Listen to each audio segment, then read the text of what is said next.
السلام عليكم. وعليكم السلام ورحمة الله وبركاته. السلام. صاحبك اي ورا بيفهموا سا. الرجع. وفهموا يا زعيم كمان. ما شاء الله. اي ورا يا اخي مدد. والله خير بقول يا اخي. خير والله. كيف بحل اليوم؟ انا نيروبي جروا امام هذا الحمد لله. waxaan u jeedaa niyo imaam maxalle waa kisto waa soo nuurto waa isbedeshay. jaadki ka waran Paris.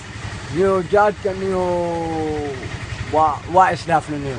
haye in muddo soo wadni kooda. haye laakiin dhibaatooyin badan oo ay geystay iyo dhaawacyo badan oo maaragtay maanta 1 iyo 2 iyo 3 aan dhihi karo maba ahaba. صح ka bilow cimrigayga.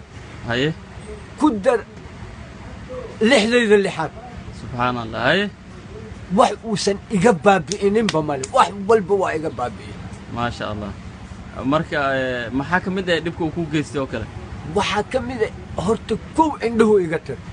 dhafarka badan macnaha indhuhu iga tir. صح waa dhafar uu leeyahay geedka haddii la taabto oo la cuno ma hurdayso. ilkahana haba sheegin. ilkaha raashin xataa ilka aan ku cuno ma hayo wax kale iska badhaaf raashin muufi iyo hilib ma cuni karo. waxaan jilcaneen wax jilcan la cuni karo. bariis iyo caano garoor. ما شاء الله. haye marka dadka hadda cunay maxaa u sheegi lahayd? wallaahi waxaan u sheegi lahay oo waana ay iga tahay intaysan gaarin meeshaan gaaray. صح inay ka haraan.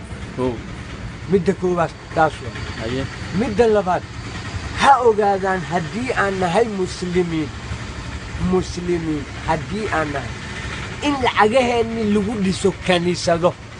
subxaan allah. oo macnaha lacaga laga qaadaa laazim oo maaragtay kaniisadaha iyo waxa kuwaan oo aan ka gadanayno lacagta aan maalin walba ku daadinayno ayaa ayaga laga qaadaa jaango ayaga gaalada dhexdooda intay iska qaadaan macnaha qaaraan ay ku dhistaan kaniisado.